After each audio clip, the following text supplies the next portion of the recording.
Welcome, everyone. My name is Pat McCann. I'm an analyst with Noble Capital Markets. Today, I have the pleasure of being joined by Derek Duke, who is the Chief Executive Officer of eHealth, as well as John Dolan, who is the CFO. Before we get started, I just wanted to remind everyone, if you have any questions, you can enter those in at the bottom of your screen, and we will get to those at the end during the Q&A portion. So without further ado, I will hand the floor over to Derek. Go ahead, Derek. Pat, thank you, and thanks to the Noble Capital team for the invitation today, and thank you to all that have joined for taking time today to either learn about eHealth possibly for the first time or certainly maybe to learn more. Before we start, I just wanted to give you a brief overview of my background. I'm roughly 60 days into the start of my journey as becoming the CEO of eHealth. I've spent 36 of my 37-year business career in the life and health space, most recently as Chief Executive Officer of Magellan Health, which is in the payer services business. But prior to joining Magellan, I had spent the previous 16 years at an organization called Health Markets, which at the time was privately owned by Blackstone Goldman and the old DLJ Merchant Banking group, and was a competitor of eHealth. And was really the first time that I got introduced to eHealth as a competitor and had great respect for them. And so I'm honored to have had the opportunity to join this incredible leadership team that Fran Soisman put together. And thank you again for the time that you're spending with us today to learn more about our company. Now, before we begin, please note that today's presentation includes forward-looking statements. These are based on current expectations and are subject to risk and uncertainties. We certainly encourage you to review our filings with the SEC for more detail. I wanted to start with giving a little bit of a company overview. eHealth is a leading direct-to-consumer health insurance marketplace. Our mission is to guide consumers through a complex decision process to help them choose the best health plan that meets their needs when, where, and how they prefer. We believe eHealth differentiates itself from other market participants on three key points: our omni-channel capabilities that combine at scale online enrollment with licensed advisor support. Number two, our brand-driven approach to demand generation, while most of our competitors rely on third-party lead generation. And last but not least, the strength of our commission receivable asset with limited history of write-offs. In fact, we have consistently recognized positive tail adjustments over the tenure of the asset.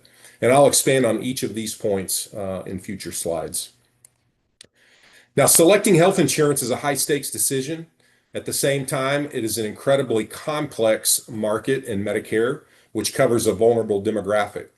Multiple carriers compete for attention, each with numerous plan iterations and plan benefits, and then each plan further has multiple data points to consider, whether that's network, deductible, or supplemental benefits. Further complexity is added by a condensed enrollment period. Millions of Americans have a few weeks to transact in the midst of an overwhelming cycle of advertising. Those ads are often generic, aggressive, and confusing. eHealth addresses these pain points with a consumer-centric brand, proprietary tools to compare and select plans, and by meeting consumers where they feel comfortable transacting, whether it's by speaking to someone or transacting online or a hybrid solution. And then a continuous support opportunity throughout the rest of the year and their journey through a dedicated team at eHealth. eHealth operates in a large and growing market. Over 10,000 people age into Medicare every day. They are increasingly selecting Medicare Advantage as an option. In addition, we see increased shopping activity from existing beneficiaries, which further expands the top of the funnel opportunity. Despite recent disruption, it remains a very important and popular program for seniors, and it's also an important part of the carrier's businesses. Beyond the over 65 segment, we see significant opportunity in the under 65 market, particularly through individual coverage health reimbursement arrangements, otherwise known as ICHRA. That opportunity, maybe the best way to think about that or describe it is it's the healthcare insurance opportunity to take defined benefits and turn it into a defined contribution, much like the 401(k) market did in the retirement market. That emerging opportunity is growing at an estimated 60% compound annual growth rate, and we believe our platform lends itself well to this market. Now, just a minute on the competitive landscape. Key players in our market include the direct-to-carrier channel, where each carrier has its own sales capabilities. Feet on the street distribution, sometimes referred to as field marketing organizations, and telebrokers, which is the eHealth category. Now, we believe eHealth has the broadest plan choice of all private platforms. We have relationships with approximately 180 total carriers, 50 of which are in the Medicare Advantage market. Having multiple carriers and a wide geographic presence is critical given the sector disruption that was experienced last year and that we believe will be underway again during this open enrollment period. We continue to be the only broker with an end-to-end online unassisted capability.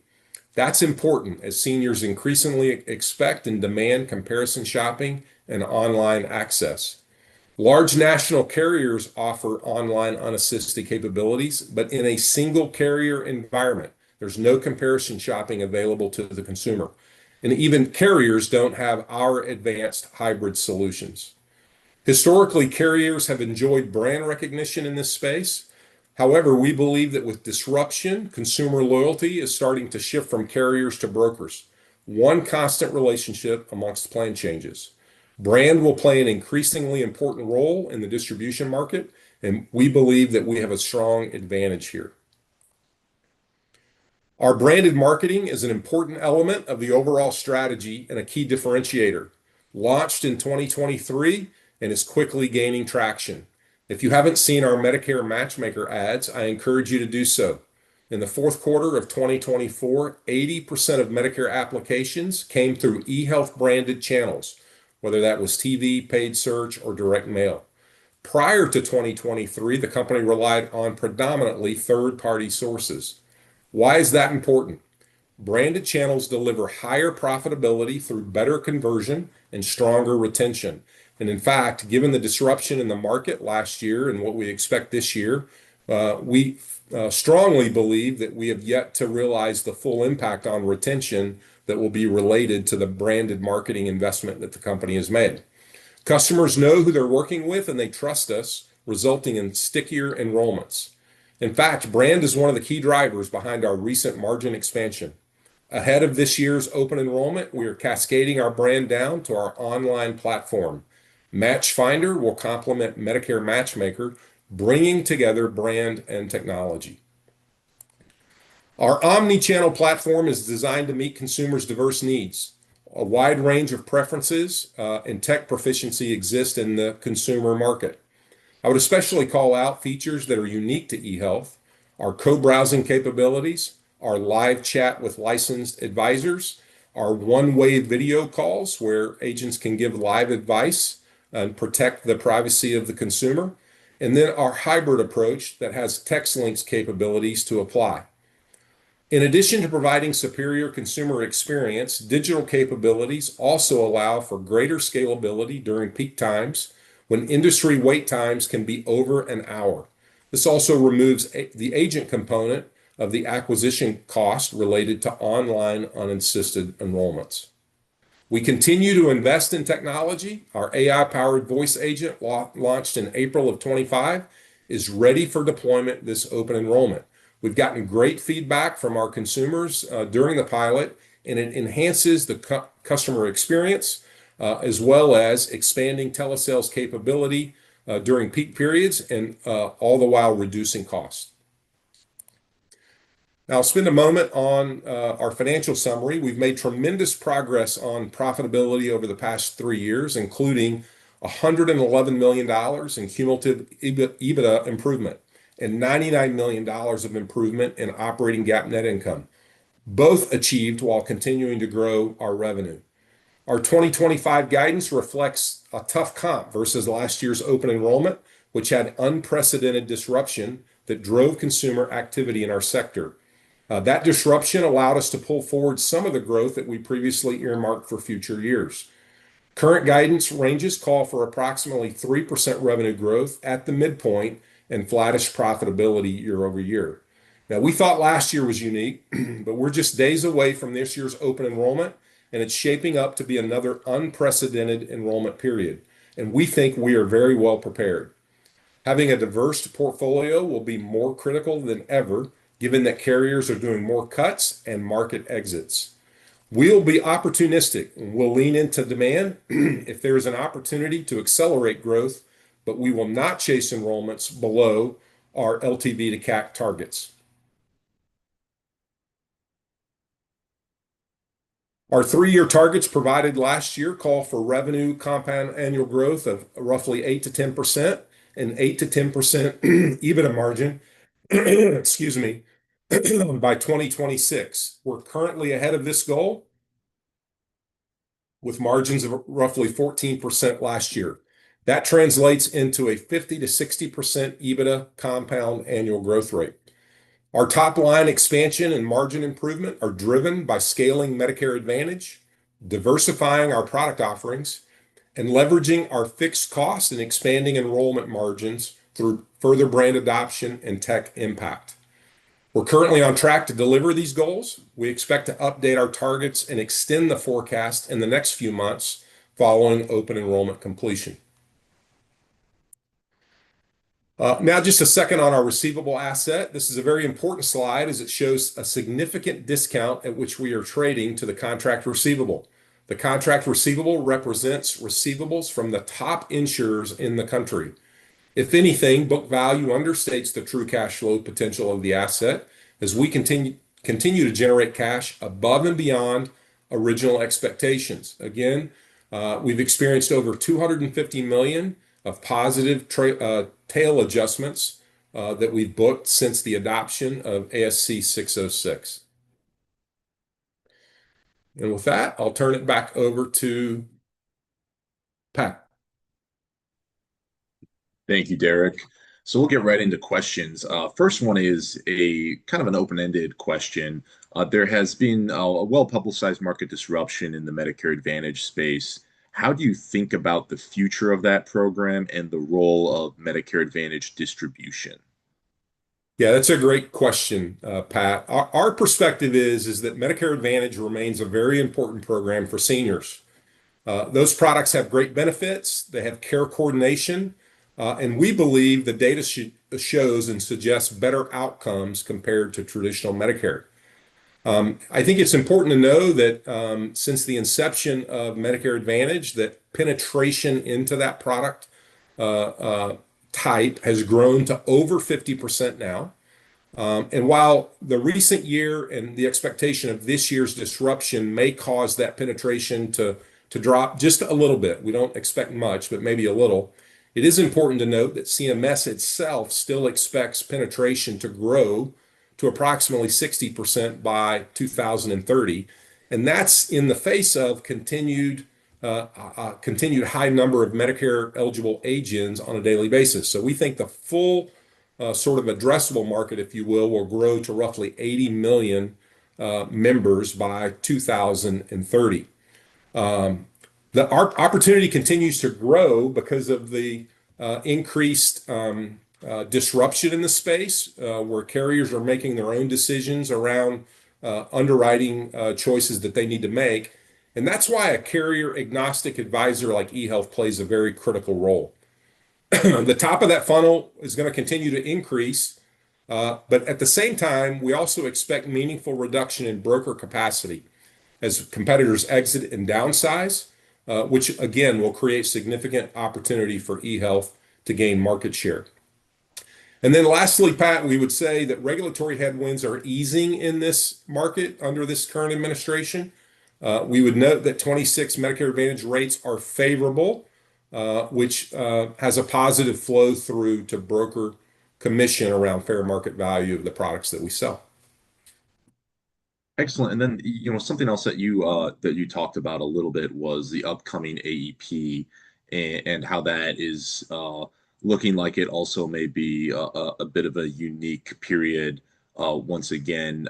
Could you talk a little bit more about what you expect from AEP this year and what it means for your business? Yeah, we'd love to address that.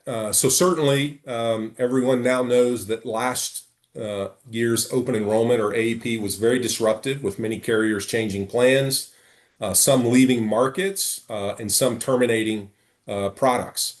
Others discontinued broker commissions on unprofitable plans. And I think it's important to note that eHealth navigated that disruption better than brokers with a more concentrated geographic and carrier offering in their portfolio. We captured market share at attractive unit economics, just as competitors were exiting or downsizing their business. We're seeing signs of another highly dynamic open enrollment as carrier strategies and relative attractiveness of their offerings continue to shift. We expect another wave of benefit changes, cancellations, and market exits. Carriers are also placing greater accountability on their distribution partners for enrollment quality, customer experience, and retention. The gist of that, Pat, is that success will require scale in this market and the ability to deliver high quality, targeted enrollments. And again, we think eHealth is better positioned than most to take advantage of that environment, given our broad product portfolio and carrier relationships, our brand recognition, our quality of our sales organization, and our differentiated tech-driven enrollment channels. I would also point out that in the last few years that in fact, most recently, we've received from four top national carriers. eHealth has received both quality and retention awards for the quality of the book of the business that we continue to produce. Great. And as we go along here, I want to continue to weave in questions from the audience. So, one that we just got is as follows: how should we think about the operating cash generation potential of eHealth? Yeah, John, I'm going to let John Dolan maybe take that one. Sure. Thanks, Pat, for that question. As we look at into the future, obviously with the increase in the CMS rates, that'll have a positive impact on our cash flows.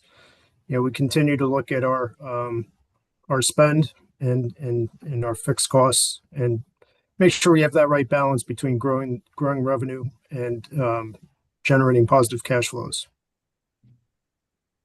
Excellent. And then just to touch back on, AEP, that's always a big discussion for a company like yours. But then beyond AEP, could you talk about the growth drivers outside of AEP that are key for the company?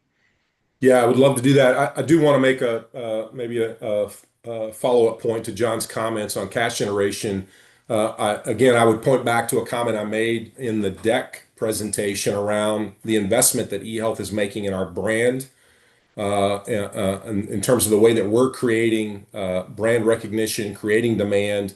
We fully believe that that's going to lead to higher retention in our book of business, which means more cash flow on a per policy basis that we sell over the life of the policy. And again, because of sort of the uniqueness of the last open enrollment and what we're going to experience again this year, we think we've yet to fully realize the opportunity that we're going to see based on our brand recognition. As it relates to our growth drivers, I would say that our growth strategy includes continuing to scale our Medicare Advantage business, again, where we see significant remaining potential. But diversification initiatives also include expanding our product portfolio, Medicare Supplement, our ancillary product business, such as hospital indemnity plans, which we've seen incredible growth year over year from 24 to 25. And those policies can be sold year round. So they address some of the challenges that we have as it relates to the open enrollment period and then the fixed costs, obviously, that we carry during the remaining 3 quarters. And we'll continue to leverage our tech platform into the emerging ICHRA opportunity that I mentioned. All of those initiatives will diversify our end markets. They'll reduce seasonality, and they'll improve the cash flow profile of the company.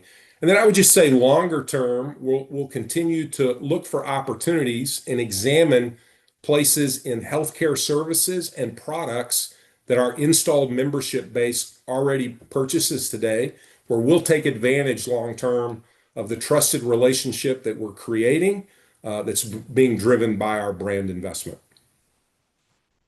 Excellent. And next, I wanted to touch on a key differentiator for you, which is that self-serve platform. That I guess the question is, when a consumer completes a when a consumer completes the process through the self-serve platform, what is the required final agent action to guarantee that they are the agent of record to receive credit for the sale? And are there varying degrees of agent involvement depending on the situation? Yeah, that's a great question, Pat. And our answer, I'll just say I'm going to answer the question, but it's important to note this is something that really differentiates eHealth from other people that we compete with. We have full back office integrations with every major Medicare carrier. And those integrations date back to when we pioneered end-to-end online enrollments in the under 65 market, which was our legacy product. So for eHealth, no agent action is necessary if customers want to complete the enrollment online. Now, at the same time, as I covered during the presentation, we have a variety of hybrid solutions for customers who want to use self-service tools, but need some degree of assistance along the way. That could be through our chat function, our co-browsing function, as examples. Those are driven by customer preference versus need to confirm the broker of record. Again, a very important distinction. During last year's open enrollment, our online unassisted accounted for 26% of our total Medicare Advantage enrollments, and partially assisted made up approximately 44% of our total enrollments. So a high percentage of our consumers and our enrollments are becoming more and more comfortable with our online unassisted platform and the varying capabilities that we have, again, to interact with them when and where they want to be interacted with. Again, could you piggyback on that just a bit in terms of the unit economics advantages that you may have by having that omni-channel and online unassisted sales channel? Yeah, it's a great question, Pat. Again, our digital capabilities allow for greater scalability. But maybe again, what's a bit unique about our capabilities at this point in time is that we can do that without causing our consumer experience to deteriorate. We can continue to provide superior consumer experience through those digital capabilities. So we can lean into extra demand during open enrollment through channels that drive a high online unassisted percentage, channels like paid search and affiliate online. Others that we compete with are constrained by agent headcount. They have constraints around available cash to invest into the number of licensed seats that they have. Those constraints are much less for eHealth because of our digital capabilities. What we refer to as CAC, or customer acquisition costs, is comprised of two elements. The first one is the marketing or demand generation expense. The second one is the agent cost. For online unassisted, agent cost is zero, and that's what really drives that scalability. One of the drivers of our most recent margin expansion has been greater online unassisted adoption. Again, enrollment margin went from 31% in Q4 of 2022 to 50% in Q4 of last year, 2024. Now, 26% of our Q4 apps were online unassisted, so there's definitely continued room for expansion. In our under 65 business at its maturity, we were at 90+% online unassisted enrollments. Great. And I just want to weave in another question from the audience. Audience members asking about free cash flow generation. Could you comment any on sort of what the path to that might look like for the company? Sure. Again, I'm going to let John take it, and I'll comment after. Yeah, similar to the prior question that was asked on operating cash flow, we are definitely looking at, all things that generate cash flows. So obviously diversification that we've touched upon. So we're looking at different products and services that are more cash positive on day one versus MA, which we all know is it takes time before the payback of the costs occur. The other thing is we continue, as we mentioned, we continue to execute on our brand strategy, and that is making our process much more efficient between our marketing strategy as well as our agent strategy. We continue to roll out tools to our agents that make the process more efficient and obviously saves money. From a free cash flow perspective, the difference between the operating cash flow and the free cash flow is our CapEx and our software cap. So we continue to monitor our spending on those areas as well. So yeah, Pat, Excellent. I would maybe add just a couple things to that. First, I think it's important to realize the progress that the company's made over the last 3 to 4 years under Fran Soisman's leadership, specifically addressing admin costs and taking a material amount of admin cost out of the system, if you will. And so again, we're not where we want to be. We got a long way to go, but we're keenly focused on that requirement, and our board is keenly focused on that as well. And I'm confident that we're going to continue to making progress through multiple ways. John mentioned through diversification, whether that's product or markets. We'll continue to see gains and efficiencies through our technology platform, and we'll continue to be very mindful about our general admin expenses. Excellent. That actually leads really well into my next question, which has to do with the seasonality of the business and steps you're taking to mitigate that. Of course, that's a big topic in this industry with the AEP centric model. Could you just talk about what other opportunities that you're pursuing might be? Yeah, I'll maybe break those down into the way I think about it in terms of near term and maybe some things that we're thinking about more longer term. So in the near term, everything that we have in flight around diversification initiatives help with this seasonality challenge that we have with Medicare Advantage. Medicare supplement and ancillary products, as I mentioned earlier, such as hospital indemnity, final expense plans in the life space, can be sold year-round, and we can leverage our full-time agent force throughout the year to sell those products.